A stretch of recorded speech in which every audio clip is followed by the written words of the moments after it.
I will now go into what has been the subject of much discussion and concern involving an incident with one of our police officers that came in contact with a member of the press, specifically Syracuse.com. So first, I would like to thank everyone for their patience. I apologize for the amount of time that it has taken for us to provide this official response. It is our goal today to provide you a complete picture of what occurred during an interaction between one of our officers and a member of the press, specifically Syracuse.com. After receiving a complaint and a 3-second video from the leadership at the paper, we immediately began our investigation. There are multiple camera angles, including body-worn cameras, that will provide additional footage for the incident that was discovered during our investigation. We interviewed Sergeant Todd Kramer, David Nett, and 2 citizens as a part of this investigation. I will share my decision at the completion of our very brief presentation that we have here for you today. As a matter of introduction, I will tell you that Sergeant Todd Kramer has 20 years of service with the police department and was promoted to the rank of sergeant in 2006. On May the 30th of 2020, the police department provided traffic control to peaceful protesters who were marching throughout the city. At approximately 9:30 p.m. on South State Street, the streets became flooded with a group of people and cars who were clearly more energized and appeared to be more agitated. The tone of the audience, it was clear it had changed from the peaceful, lawful protesters that had been there throughout the day. People were in the streets, dirt bikes and ATVs were being driven on the sidewalks, and then there was the beginning of some fireworks that individuals were lighting. We were monitoring the crowd, and we started to receive calls from 911 regarding the destruction of property. I will now turn this over to Sergeant Mark Russin, who will go over the 5 slides that we have for you that we think will illustrate as to what happened on the night in question. Good afternoon. Just walk through very briefly some of, to give you some orientation for each slide. So in this is a camera that the police department has. You're looking from the south towards the north. At the top of the screen here, just so you can orientate yourself, would be the public safety building. So this is the planters in front of the public safety building. And then this is the courthouse up here. This is approximately 9:34 in the evening. This will be the first wave of what we saw to be violent acts towards the buildings and the property. So you'll see in this video, members of this group start to move towards the front of the building, and then sometime during this period, they'll start to move away from the building. And you can roll the video, please, Greg.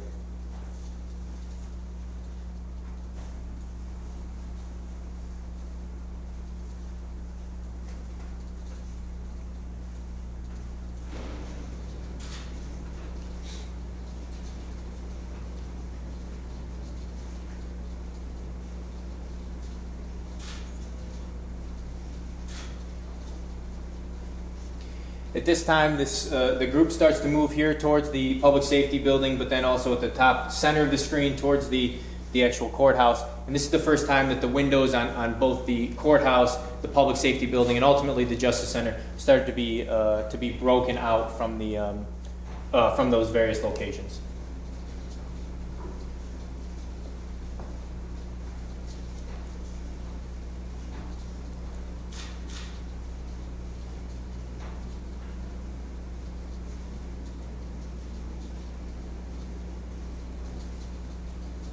As I mentioned earlier, the crowd starts to move away from the building. At this time, no officers had been actually deployed outside, so all the officers remained in the building at this time, and we were just monitoring the crowd.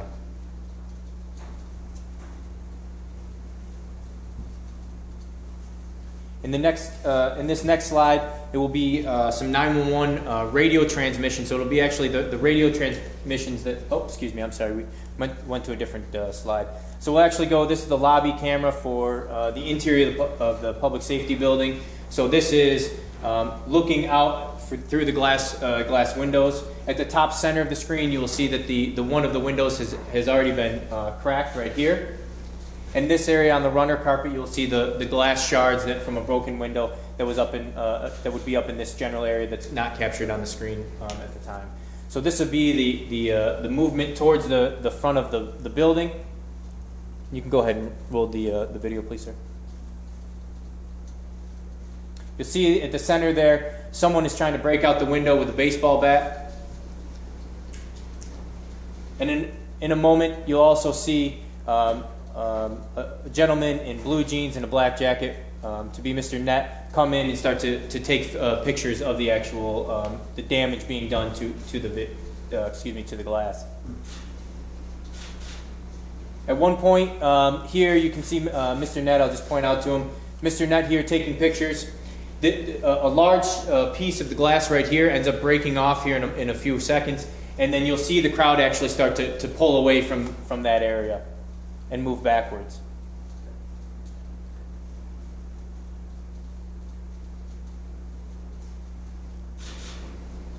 And in a moment here, you'll also see the first squad, if you will, of the members of the public order unit come into the public safety building to protect this area. At the time, if you're familiar with the public safety building, we have our lobby area there, and there's civilians that work the front desk who had not been evacuated out of the building at the time.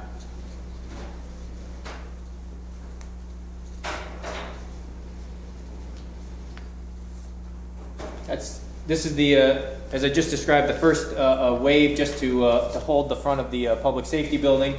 And in a moment here, you can see Mr. Nett is taking pictures of this first squad of officers. You'll see from this area coming onto the screen, so from right to left, you'll see another wave of officers come out and form a line in front of the public safety buildings. Those officers were in the courtyard area of the public safety building and came out between a gate between the district attorney's office or the courthouse and then out in towards the front of the public safety building. There's approximately 6 officers that go past Mr. Nett. You'll see one of the officers marked has police on the back of his police uniform, and on that you'll see it's golden color as opposed to the white. That will be Sergeant Todd Kramer, and he'll come out, and then you will see the interaction between Mr. Nett and Sergeant Kramer. In the next video, you'll hear the audio. There's a body-worn camera video, and you'll hear the audio of the interaction as well.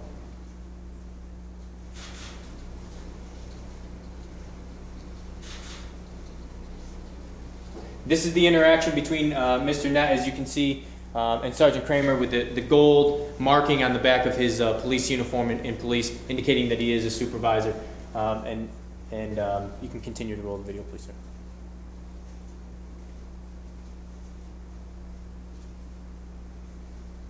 This time they're just forming a line, and you will see in this video, but then also in the body-worn camera video, that the officers were taking objects. Things were still being thrown at the officers at the time. If you could go to the next video, sir. This is a body-worn camera from one of the officers that was just behind Sergeant Kramer in the line that was forming up in front of the public safety building. At the time, as I mentioned, these officers were positioned between the courthouse and the public safety building in the courtyard area. It takes approximately 22 seconds from the time that the officers leave that gated area to go over and the interaction occurs between Mr. Nett and Sergeant Kramer. You can hear in the video that the officers are providing commands similar, or what they're trained to do is say, move back or get back, and you will hear those commands. I will warn you that there is some strong language contained in this video.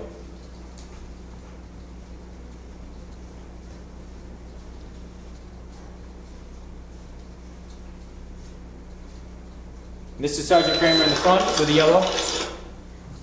the yellow police marking on the back of his vest.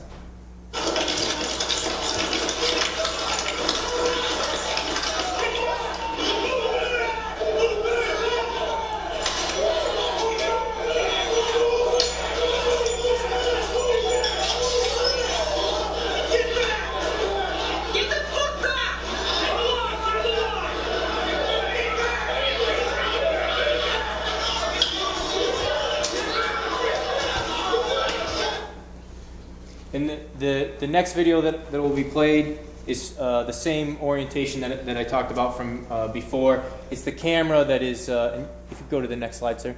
The camera is actually positioned in the same place, so it's north, looking south. The public safety building will be up on this area of it.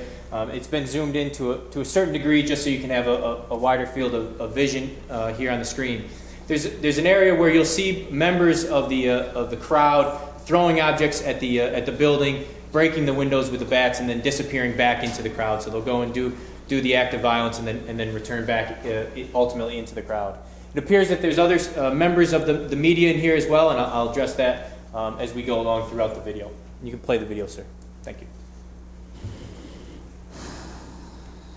So this is prior to the public order unit coming out of the gated area that we saw in the last video.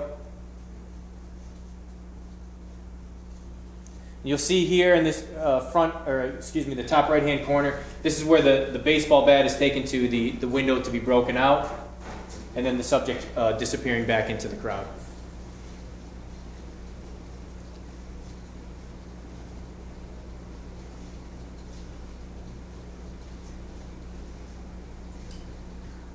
So this is the second wave going back into just prior to the public order unit coming out.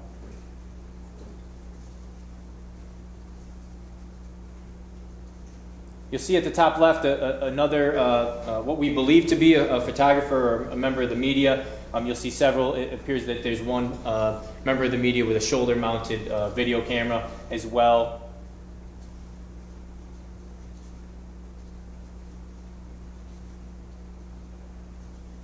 In a moment here, you'll see the public order unit come from the top left-hand portion of the screen and then move along the top section of the screen.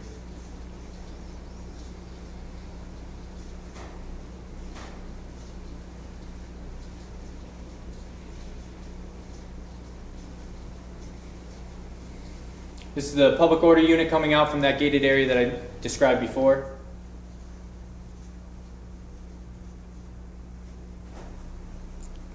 I'd also like to take a moment, if we could pause the video, and to recognize some of the members of the community that we're trying to assist in moving the crowd back. I know the chief had mentioned this in the past, that this is where you're seeing that as well too.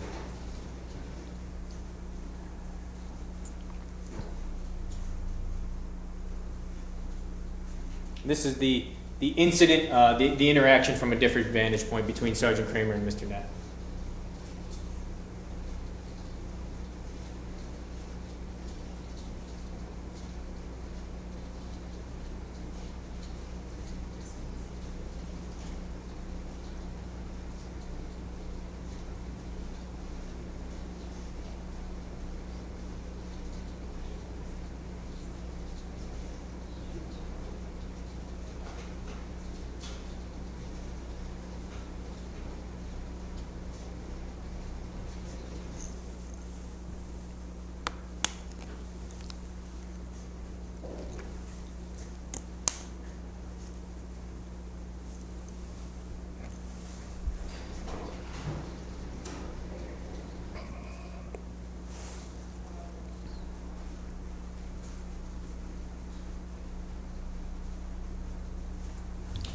That's all I have, sir. All right. Thank you. So after conducting a complete investigation, speaking to both parties involved and the two witnesses, I have determined that the force used by Sergeant Todd Kramer while performing his official duties was reasonable and necessary. Secondly, he did not violate any of our policies and procedures. It was never his intent to hurt or knock Mr. Nett to the ground. Our goal was to clear the area to allow the public order unit to effectively engage the individuals responsible for assaulting and damaging government facilities. Both the mayor and I have publicly and privately apologized to Mr. Nett. Some of you may question as to why we are apologizing if I have said that I felt like that the officer's action was both reasonable and necessary, and that is a couple of things. First of all, it was never his intent to knock Mr. Nett to the ground. It was never his intent for Mr. Nett to have those minor scrapes on his arms, elbows that he received as a result of this, and also some minor damage to two lenses. But I felt that it was necessary for us to apologize to that because we certainly recognize that the media has a right to do their jobs when these kinds of things are going on. The issue that we had at here is that we felt also that the sergeant had a job to do. His job was to make sure that we had a clear area to engage the individuals that was responsible for that, but apologizing for the unintentional parts of that, we felt like that it was appropriate. Going forward, I view this as a teachable moment.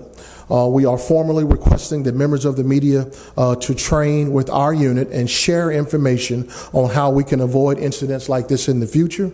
We would also like to jointly develop a credential that will easily be recognizable to both law enforcement and also functional to members of the press.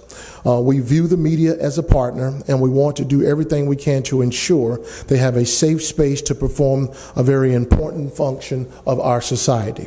At this time, I will take your questions in reference to this incident. If I could just add before you do questions, just a couple other things. I want to be clear on the training. The purpose of inviting the media to training is not to tell you how to do your jobs. The purpose is, again, for all parties involved to learn, to make sure that everyone understands how to operate safely in the same space under these type of incidents. So as the chief said, this is a learning moment for all of us here, and again, we want to use this as an opportunity to do better, and ultimately to make sure that this never happens again. Again, this is not something that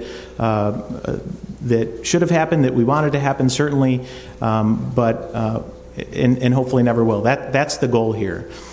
It was also, I think, significant for me to know that as part of the investigation that Sergeant Kramer indicated that he was not aware that Mr. Nett was a member of the media.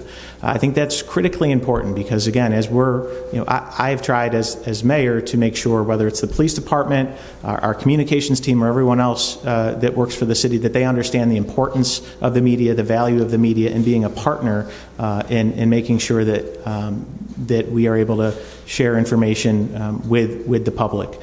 So that was important as well. As was, the role. This has been a learning process for me too, and I've learned a lot about police policy and procedures, and learning one of the first questions I asked myself when I saw the initial 3-second video was, why did that specific officer break formation to engage with Mr. Nett? And I had subsequently learned that his role as sergeant and leading that section of the unit gave him the authority. He's the one that's supposed to do that if they feel the need. So again, I've learned a lot in this process. I still feel very badly for Mr. Nett that it happened. And again, I think an apology is appropriate, and it's an opportunity for all of us to learn. So again, with that, Chief and I, Deputy Mayor, happy to answer questions about this or anything else we discussed today. Chief, one of the things you added to the use of force policy when it was revised was language about de-escalation. Do you feel that there was an appropriate effort to de-escalate this situation before use of force? I do, sir. And in this example, de-escalation was by, I believe, 5 or 6 officers that were in front of Sergeant Kramer that was giving Mr. Nett instructions to back up and to get back. And then also you can see in the clip on 3 or 4 different times that Sergeant Kramer actually directly says to Mr. Nett to back up and to move back. So I see that as a form of de-escalation, and all of that was done prior to us physically making contact with him. 20 years, sir. Was there an opportunity for the sergeant and Dennis to actually exchange ideas with each other? We made a proposal to do just that. We couldn't come to an agreement on the terms of that with the leadership from Syracuse.com, but it was proposed. What was the sticking point over? The sticking point was that they wanted Sergeant Kramer to apologize for everything that he did in this moment. My apology was very specific, that we apologize for Mr. Nett being knocked to the ground. We apologize for any injuries that he incurred as a result of that. But I was not apologizing for the actions of the sergeant on that day, because I felt like that the force he used was reasonable and necessary in that moment, and that it was a part of his job. The leadership in Syracuse.com asked for a complete apology, or they were not willing to sit down. This training that Yes, sir. you implement is in talking stage right now, or have you actually reached out to management and various media outlets to discuss how this is going to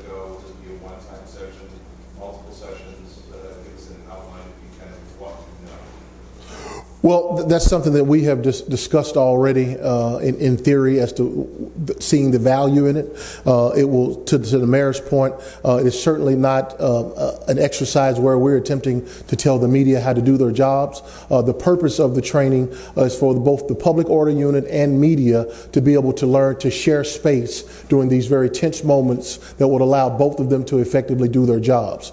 Training will help with that, and I think it will also familiarize the individuals that are responsible for carrying out those respective duties so that we're not meeting on the field of play during very tense moments and we're not familiar with each other. The question was, did you reach out to any of the media outlets yet to discuss this? Or is this Thus far, the only media outlet that we've been discussing this with would be Syracuse.com, but it's open to all media outlets.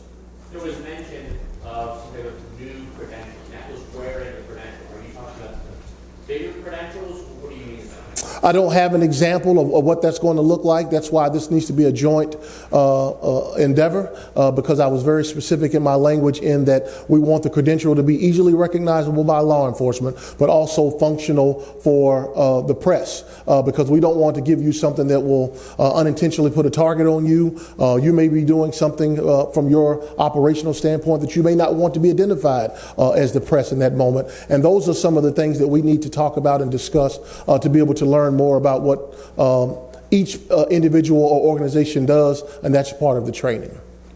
The use of force policy, just to return to this, also lists factors that should be considered when weighing whether to use force.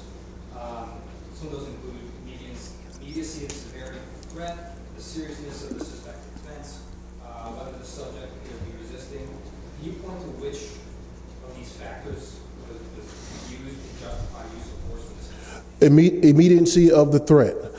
Immediately preceding our officers deploying in front of the building, we were under attack. That's the immediacy. We deployed the public order unit in order to try to attempt to stop the individuals for doing so. And then what was the second one that you said? Repeat the question. The seriousness of the Seriousness of the suspected offense, that I think that anyone objectively looking at this to say that someone is attempting to break the windows out of the courthouse and police headquarters, both of which that were occupied, will tell that the seriousness of the threat and the fact that they were actively taking bottles and bricks and things while they were attempting to do that. And then when you talk about the resistance of that, I believe there was something you alluded to. Mr. Nett was asked multiple times to step back and to move out of the way.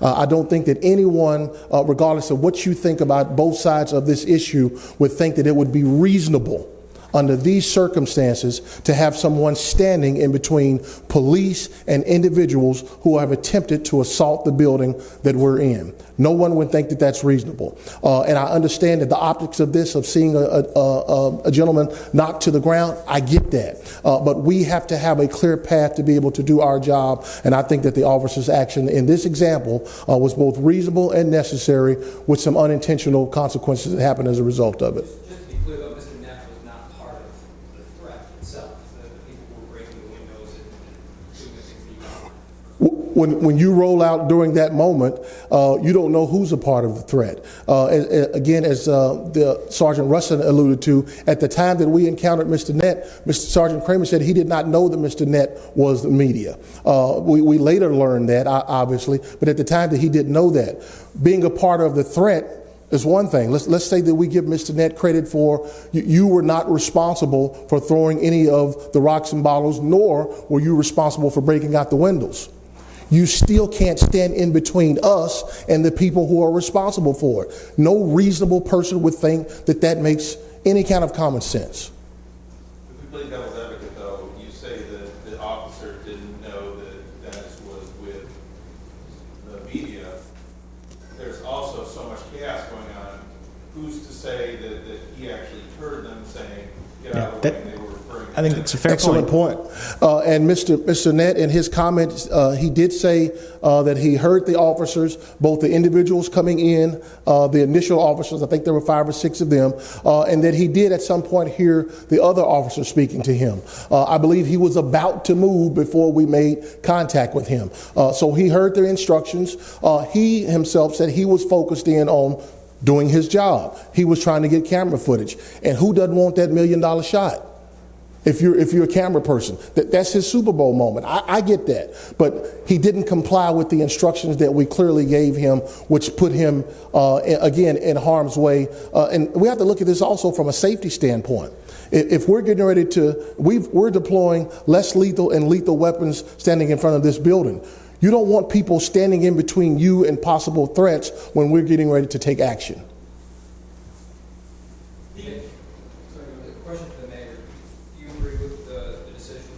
Yeah, I support the chief's decision. Again, this has been a learning process for me. It doesn't mean that I like what happened. And as I said, my goal is for it to never happen again. But ultimately, again, I said this is the chief's decision. If I disagreed with it, I'd let him know I support it. But that doesn't mean that I think that it was a good outcome. And again, I hope he learned from it. I hope it never happens again.